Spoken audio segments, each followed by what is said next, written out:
So this is another area that I've been wanting to kind of explore. Typically what I'm walking on right now is under a couple of feet of water over the summer, and it takes most of the year for it to dry up. Right now it's sugar sand, bone dry. Dry out here. We had a little bit of rain on Friday of last week. It has completely dried up. We've probably got 2 more weeks before we get into the summer rain cycle, and this area starts to flood again. Typically, I've been out here before, right where that little sign is over there. That's the edge of what becomes pretty much a big long lake through here. You can see some folks are out playing in the sand right now, which is fine. I don't really care to today. I'd rather go out here and explore this. So this runs through, it looks like a little cypress dome. We're going to head through there, see what it looks like, see if there's anything interesting in there. Another great spot during the summer that, if it is wet and accessible, which it will be because I can park right where I did today and just walk out. I don't mind walking through water. In fact, I quite enjoy it. It'll be interesting to see what the seasonal changes are as we get into the summer months. You'll notice I'm looking down as I'm walking. I'm looking for prints. I look down, I look up, and I look in trees while I'm hiking. There's definitely some prints out here. There's probably dog. A lot of dog walkers in this area, but you never know when you stumble across a panther print. More likely a bobcat print. Almost always deer prints. Some small animal right there. Maybe a little rabbit or something. And then I look up. You never know when you'll see a bald eagle flying above you or sitting on a branch in a tree. See a lot of hawks. Snakes? Nope.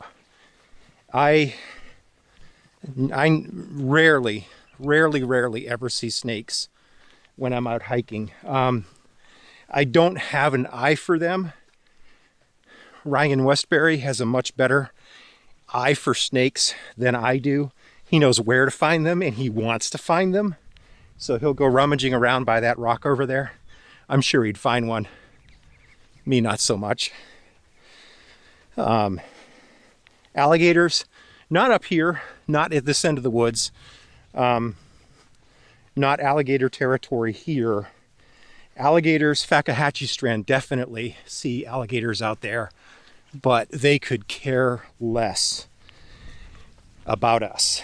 It is very rare for someone to be attacked by an alligator. Unfortunately, there was a death in South Carolina over the weekend due to an alligator attack. I'm not concerned about that because I look around. I mean, I want to know where I'm stepping before I step there. Oh yeah, sweet.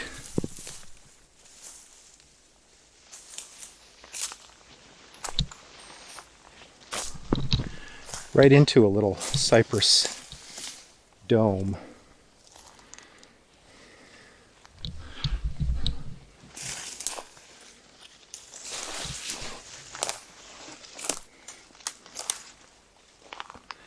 Plus the fact if I'm talking lots, usually the critters are bugging out long before I get here. Yeah, so this will be cool. Summertime. You can see the watermarks on these trees right here. Usually looks like maybe 18 inches deep. This will be a nice spot to come. Nice rich green cypress.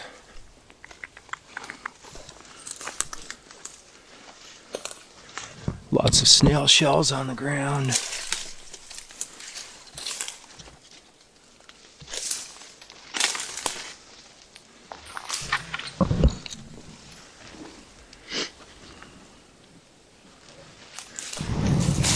Yeah.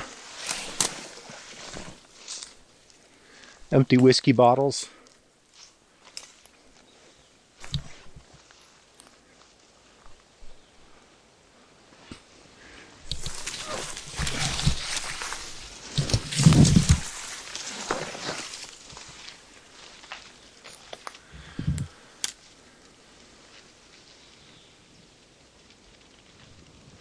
Too much human activity here. Too much garbage. Alligator flag.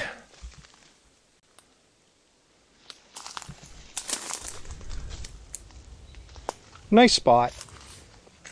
Too much human activity. There's too much garbage on the ground, which is a shame.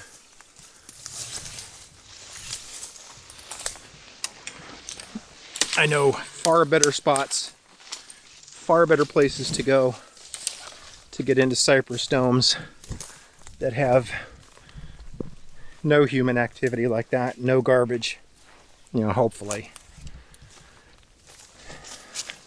I was curious. Okay. I satisfied my curiosity for that one.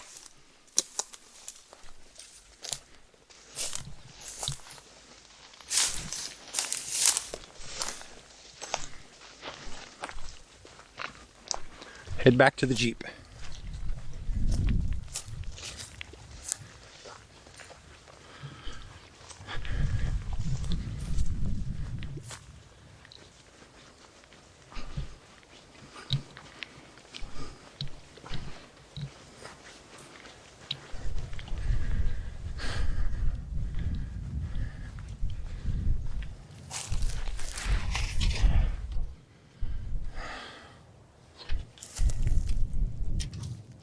If you don't like the sign, just take it down, I guess, huh? Yeah, well.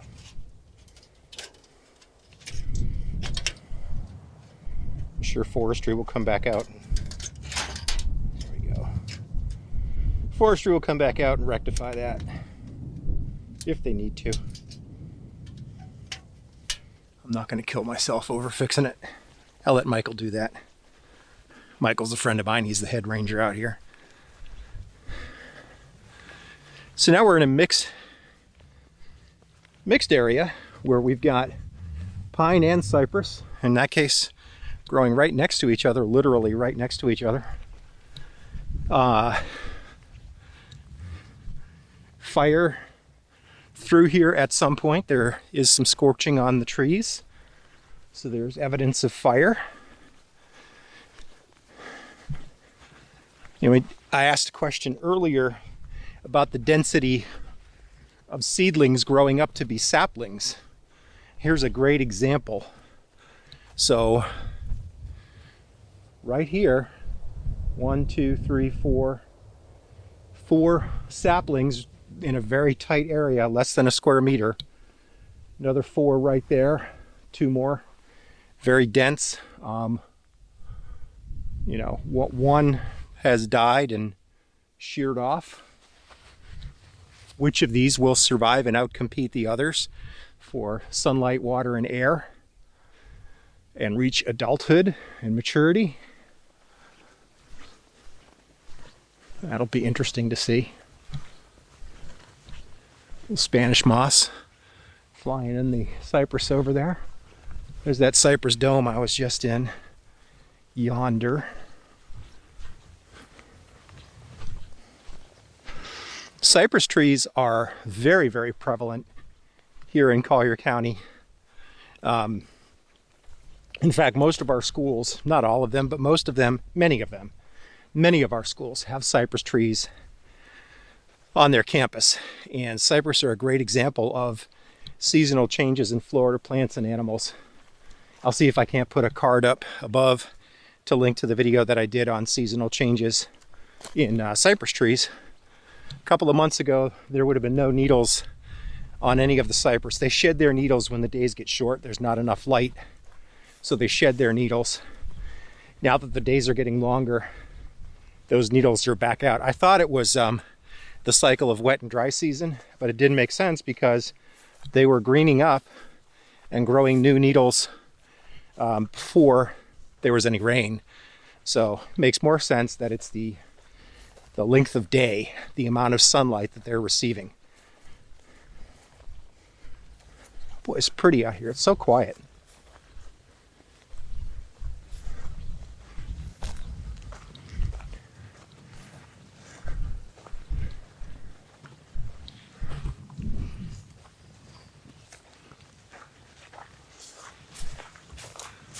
We'll just we'll just walk along for a minute.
A little limestone.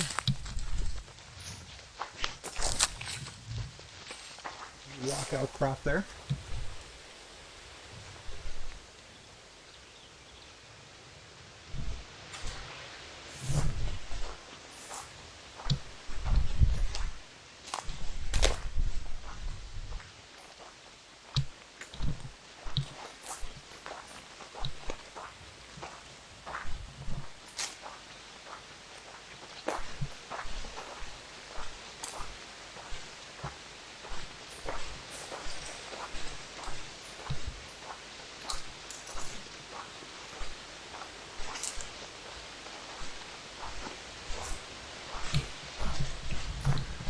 This is a great spot to show one of the most unique things about South Florida geography. We're very flat. We have no hills, no elevation. There are some sand dunes down on Marco Island. There is an inland ridge up in Immokalee, the Immokalee Ridge. Most of Collier County, though, is very, very flat. And a change of just a few inches in elevation can change the habitat completely. We've been walking through grassland. We've been walking through Cypress. That's very low. That area is going to flood during summertime. There will be water there most of the year. Those plants are adapted to that. Cypress trees love water. The pine trees, you see less of them in water. So when you start to see more pine trees, especially large mature trees, that means that we're going up in elevation. It's drier over in that area. Now this is really unique. Over here, there's a stand of oak, hardwood oak. That means the elevation there is pretty, it's relative in Florida terms. It might just be a foot or two higher than where I'm standing right here, but it's high enough where that land remains dry most of the year. Oak doesn't grow where it's wet for most of the year. So just right here, we've got a very quick change from cypress prairie, where we've got a lot of grass, scattered cypress trees. We see a lot of saw palmetto out in the prairie. Now we're starting to see more sable palm up here, and we're moving into pine and hardwood hammock. So just in this spot, we see three very different ecosystems in a very small area. Sable palm is the state tree of Florida, and sables are easily identifiable up at the crown where the leaves are. you'll see that kind of like woven where there's those branches break off. Those are called boot jacks. It's said that back in the pioneer days, back in the cracker days, the crackers would take their boots off and stick them over the ends of those to dry them out. So they're called boot jacks. Now, this tree right here is fairly smooth all of the way down. There's no boot jacks. There's no boot jacks on the trunk of that tree. But if you look over in the distance here, there's two sable palm over there that are jacked all the way to the ground. Those boot jacks are all the way down to the ground. And there's no, two trees can grow side by side. One can be smooth, one can have boot jacks. They don't burn off, they don't fall off. They just, I have asked a couple of people and it just is what it is. Sable palm, also called cabbage palm. Again, going back to Native American and settler days. Getting into some grass here. You can cut parts of the sable palm, the cabbage palm, and parts of it are edible. Oh, there we go. There's a couple of sables right there that are have boot jacks all the way down to the ground. Yeah, and you can see there's a hill right there that tall pine tree is sitting right on top of. So it's standing up out of the water. Yeah, and those shoots up at the top are edible. You can make cabbage palm stew out of those. I have not yet tried it. I would love to. I need to hook up with a gladesman who can show me how to do that and cook me up some cabbage palm stew. Oh yeah, definitely. You can see there's a definite change in elevation here. Camera's not going to catch it, but in Florida terms, I'm going uphill. Ooh, I just went up 3 inches. That's a big difference here.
All right, it's hot. I'm sweating. I'm going to pause here in the shade for a couple of minutes, take my hat off, maybe sit down on the leaf clutter, grab some water, check my GPS and see exactly where I am. I have a GPS app on my phone so that even if I'm out of cell service, it's still using GPS satellite to track my position. Not that I'm worried because it's one path. It goes straight back. So no big deal, but I just want to see where this path goes. I mean, if it keeps going just among much of the same, I may just head back at this point. I feel like I'm on a roadbed of some sort. I feel like this was raised probably when they were lumbering out here. Could even have been a railroad bed, a train bed. I do know that this area was lumbered back in the 40s and 50s. And it's pretty deteriorated, so I wonder if that's what it originally was a railroad bed for trains that would bring the timber out. A lot of this cypress was lumbered out in the 40s and 50s. All right, break time. Alrighty. Double check, make sure I didn't leave anything. Yes, this road continues down. I'm on the halfway point. Triple G loop goes up and around this whole area, and the road continues out beyond here. So I'm gonna head back. There's nothing new up there.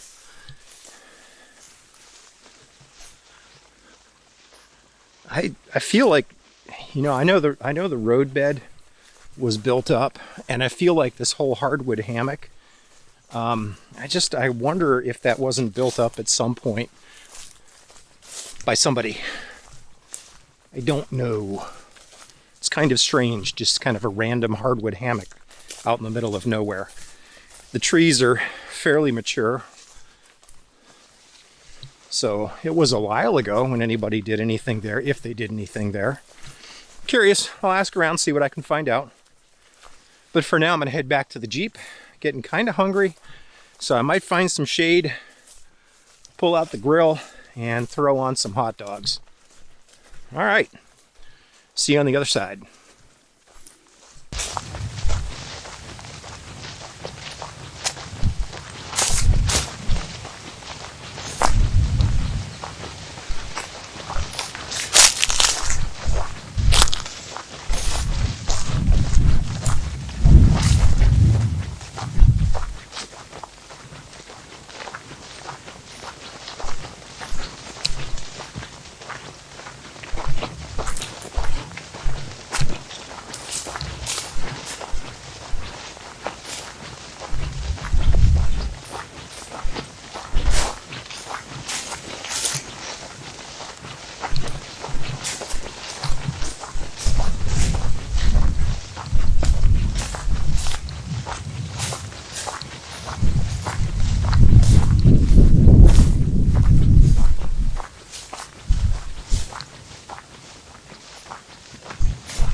And that's why we lock the Jeep, so people can't reach in the back window and open it up.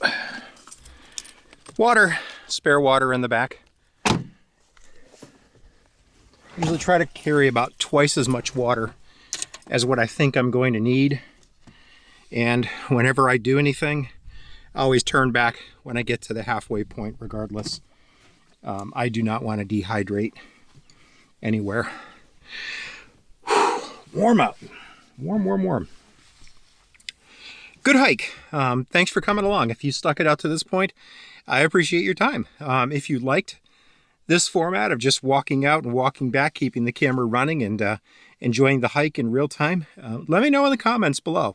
I'd like to do some more of those. So thanks for coming. I'll see you the next time on the trail.